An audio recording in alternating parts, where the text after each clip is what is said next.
Our government is now officially shut down because we don't have funding to pay the federal workers. Trump really is running the country like it's one of his businesses. He said he would.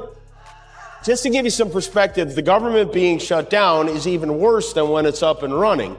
Republicans would like you to believe that Democrats shut the government down, but the bill they wanted the Democrats to sign would knock out about 15 million Americans from health. I was angry at the time because I was here in New York. Yeah. So I was like, what? This guy is it's right there. We should go. And that wasn't a stand-up comedy show. No. It was supposed to be a political rally. Something. Yeah.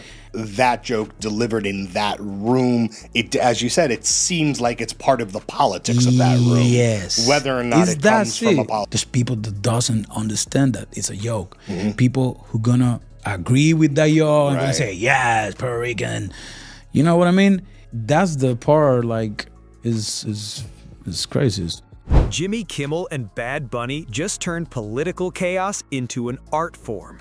When a late-night comedian and a reggaeton superstar came together to roast the most headline-hungry president in modern history, the outcome was nothing short of disastrous for Trump's ego. This wasn't just a takedown, it was a show of irony, rhythm, and sharp mockery.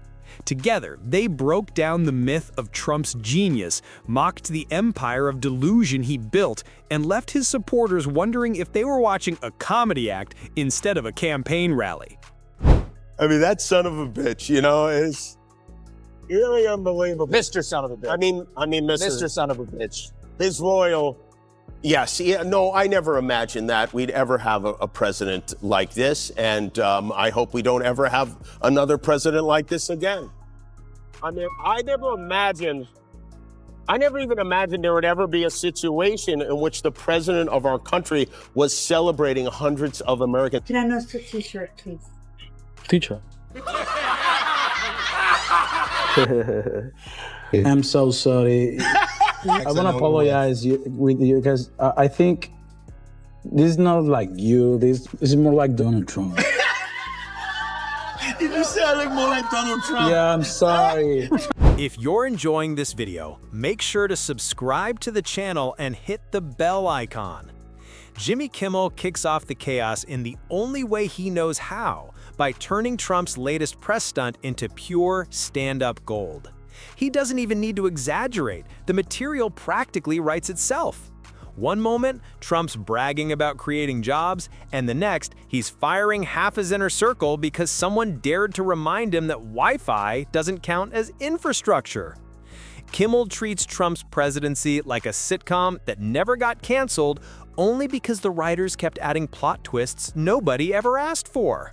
He says he would carry out a deportation operation to remove more than 11 million people from the country. He says he would use the military to build migrant detention camps. He would let red states monitor women's pregnancies and prosecute those who violate abortion bans. He would, at his personal discretion, withhold funds appropriated by Congress. He would fire any U.S. attorney who wouldn't care. Then comes Bad Bunny, the global superstar who turns political apathy into poetic revenge. He doesn't need a suit, a teleprompter, or a MAGA hat, just rhythm and raw honesty. To him, Trump's world is a remix of chaos and contradiction, a beat so off-tempo that even auto-tune can't save it. When Bad Bunny steps in, Trump's speeches start to sound like rejected verses from a parody song. Every word, every stunt, every desperate attempt to stay relevant becomes another lyric in the anthem of absurdity. Anyways, you might not know these, but I'm doing the Super Bowl halftime show. And I'm very happy. I'm very happy, and I think everyone is happy about it. Even Fox News. Bad Bunny is my favorite musician, and he should be the next president. Together, Kimmel and Bad Bunny become the perfect blend of reality check and rebellion. One tears down Trump's illusions with humor sharper than any policy briefing, while the other adds melody to the madness. Trump's entire brand, the hotels, the hats, the constant rewriting of history, suddenly feels smaller when the world's biggest comedian and one of the most streamed artists treat it like performance art gone wrong. The applause isn't for the president, it's for the unmasking of his endless self-promotion campaign disguised as leadership. Prosecute. He's weighing pardons for everyone who attacked the Capitol January 6th. He said he might not come to the aid of an ally in Europe or Asia if he felt that country wasn't paying enough. He would gut the civil service. He would close the White House Pandemic Preparedness Office and staff his administration only with those who believe the election was stolen from him. And when they asked about dictatorship, he said, "I think a lot of people like it." And he's on the cover of Time magazine. He should be on the cover. Kimmel doesn't just make fun. He dissects the absurdity with surgical precision. He portrays Trump as a man trapped in a never-ending press conference, obsessed with applause, allergic to accountability, and convinced that reality is optional. Each joke lands like a public service announcement disguised as comedy. He takes Trump's speeches, policies, and outbursts and reshapes them into a tragic comedy that makes Shakespeare's fools look like scholars. Our leader celebrates Americans losing their livelihoods because he can't take a joke. Now he's openly rooting for NBC to fire Jimmy Fallon and Seth Meyers and the hundreds of Americans who work for their shows who don't make millions of dollars. And I hope that if that happens, or if there's even any hint of that happening, you will be 10 times. Kimmel and Bad Bunny take satire and give it rhythm. They turn Trump's contradictions into sharp, unforgettable choruses. For them, it's not about party lines, it's about common sense. Trump's stances on immigration, climate, and equality become verses in a global anthem of resistance. Their message is clear: the world doesn't dance to the rhythm of lies. Together, they form a poetic alliance. Two entertainers from different worlds targeting the same man who turned politics into a reality show, but forgot every show faces cancellation.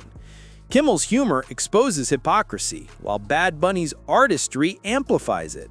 The result is a cultural takedown so powerful, even Trump's PR team can't spin it as a victory. Kimmel mocks Trump's obsession with crowd size like a running joke that never dies. The man could speak in an empty room and still claim record-breaking attendance. Meanwhile, Bad Bunny calls out the irony of a president obsessed with numbers, yet allergic to facts. Together, they capture the tragic comedy of a leader who confuses applause with approval and fame with credibility. Which meant it was time for our commander in Cheeseburger to weigh in on one of the most pressing issues our military faces today: unattractive battleships. You know, in the Second World War, they were freighters of different types, but we were doing a ship a day, and now we don't do ships. And I'm not a fan of some of the ships you do. I'm a very aesthetic person, and I don't like some of the ships you're doing aesthetically. They say, oh, it's stealth. I say, that's not stealth. An ugly ship is not necessary in order to say you're stealth. Is he planning to have sex with these? When Kimmel describes Trump's leadership, it sounds less like governing and more like open mic night at a delusional comedy club. He rules by instinct, tweets by impulse, and handles crises like a man trying to assemble IKEA furniture without instructions or glasses. Every scandal feels like a rerun of the same bad episode, only now the stakes are higher and the audience louder. Bad Bunny amplifies that chaos with flair. His stage presence becomes a symbol of the world's exhaustion with Trump's theatrics. He doesn't shout or argue. He performs truth through satire. His rebellion isn't angry, it's stylish. When he calls out Trump's failures on climate or immigration, he doesn't use speeches, he uses rhythm. It's art that mocks arrogance and music that dismantles propaganda. Meanwhile, Trump, ever the attention addict, can't resist reacting. Every late-night joke and viral lyric fuels another outburst. He's the only president who treats Twitter trends like national crises. But Kimmel and Bad Bunny know the truth. Mockery is the one currency Trump can't inflate. The angrier he gets, the more he proves their point. They're not mocking him unfairly. They're holding up a mirror he refuses to face. Fair. Hegseth said, we're getting rid of DEI in the military. We're getting rid of dudes in dresses. He said there will be no more beardos, which is what weird people call men with beards. And just as it said on Pete's Tinder profile, no fatties allowed. Frankly, it's tiring to look out at combat formations, or really any formation, and see fat troops. Likewise, it's completely unacceptable to see fat generals and admirals in the halls of the Pentagon and leading commands around the country and the world. It's a bad look.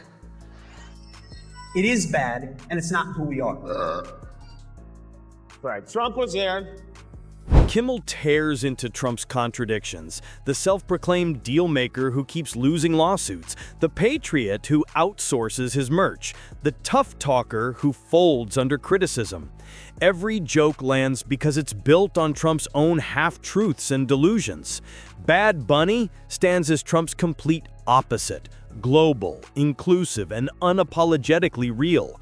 His art rejects the idea that power earns respect. Watching him mock Trump's obsession with image feels like poetic justice. Trump measures success by branding. Bad Bunny measures it by impact. One thrives on division, the other on connection, and that contrast outshines any headline. As the roast unfolds, it's less about insults and more about exposing performance politics. Trump governs like he's headlining a tour, only the fans are taxpayers and the tickets cost national consequences. Kimmel turns that farce into sharp satire, showing a presidency that promised greatness but delivered punchlines. Including, I don't know if you saw this, but he made a major announcement. I am ordering my administration to declassify and release all government records related to Amelia Earhart, her final trip and everything else about her. Thank you for your attention to this matter. We had no attention to that matter. Unless her final flight was to Epstein's Island, no one cared. Bad Bunny turns rebellion into art, mixing cultural defiance with political clarity. Kimmel breaks down Trump's media addiction, his hunger for headlines, obsession with outrage, and belief that chaos equals control. Trump thinks volume means power, but Kimmel knows better. Noise isn't influence, it's insecurity. Strip away the drama and you see a president chasing applause in an empty theater. Bad Bunny takes that truth worldwide. To him, Trump's politics are an outdated beat, too slow for the rhythm of progress. The world's moving forward and no wall or slogan can stop it. His message isn't partisan, it's about evolution. Trump wants to rewind time, but the world's already remixing the future. Kimmel captures that irony with precision. The man who preaches unity yet feeds division, defends democracy yet attacks critics, calls himself a businessman yet leaves bankruptcies like confetti. It's all perfect material for Kimmel's comedy clinic, a masterclass in exposing hypocrisy through laughter. I'm never performing in the US again. I'm scared that ICE might raid the venue outside my show, and honestly, I can't risk the safety of my fans like that. Mainland America just doesn't feel necessary to me. Kimmel matches Bad Bunny's energy with a voice that cuts across language. Not everyone understands the politics, but everyone recognizes performance and they see through Trump's. His charisma exposes the emptiness behind the bravado. When Bad Bunny mocks Trump's rallies as theatrical tantrums, it's not political, it's human. He reminds us that power without empathy is just noise without rhythm. Together, they turn global frustration into laughter. Trump's presidency becomes the punchline to a joke the world's been waiting to finish. Kimmel's humor grows sharper, his observations precise. He dissects the PR stunts, photo ops, and hollow speeches, revealing a man trying to rewrite failure with rhetoric. He doesn't need exaggeration, the absurdity speaks for itself. Bad Bunny, always one beat ahead, adds defiance to the message. To him, Trump's politics are a remix of nostalgia and fear, an old record on repeat. But his audience has moved on. They want progress, equality, and authenticity. His performance transforms Trump's worldview into an outdated track everyone's ready to skip. Donald Trump actually said our new military will bring back new focus on fitness. I love the idea that Trump is lecturing these guys on fitness. I mean, if that isn't the fondue pot calling the kettle fat, I don't know what is. Listen up, generals. I want to make something very clear. The Pillsbury Dope president wants you to do Pilates. Kimmel continues his roast with the precision of someone who knows satire cuts deeper than outrage. He doesn't shout or preach. He simply exposes the cracks through laughter. Trump's empire of image, ego, and exaggeration collapses not through scandal, but through punchlines that reveal how hollow it's always been. Bad Bunny closes the act with rhythm that feels like rebellion. Each beat reminds the world that art can speak truth louder than politics ever will. His message is clear. The world is too connected to be ruled by division, too aware to be fooled by spectacle, and too tired to mistake chaos for charisma. When Kimmel and Bad Bunny finish, what's left isn't just a shattered myth, it's proof that ridicule can be revolutionary. When truth is delivered through comedy and rhythm, even the strongest delusions fall apart. Trump, the self-proclaimed showman, ends up trapped in his own act. He built the stage, but the audience has already changed the channel. The laughter that follows becomes something greater, a cultural anthem, signaling the end of pretending. The same crowd that once tolerated chaos now treats it like a meme, a relic of excess best remembered through satire. Kimmel's humor doesn't just entertain, it dismantles the illusion that noise equals leadership. He turns Trump's bluster into background static, reminding the world that authority built on outrage collapses the moment people start laughing instead of listening. Hegseth announced a new policy that requires journalists with Pentagon press credentials to sign a pledge promising not to report information that hasn't been explicitly authorized for release. That includes unclassified information. They want to pick and choose what the news is. I know that's not as interesting as muzzling a comedian, but it's so important to have a free press, and it is nuts that we aren't paying. Bad Bunny fuels the revolution with rhythm, turning disillusionment into defiance. His voice doesn't shout, it moves with calm power. He turns Trump's theatrics into a beat people dance through, mocking the idea that fear can rule culture. The crowd moves not from obedience but freedom, celebrating the fall of a man who mistook control for charisma.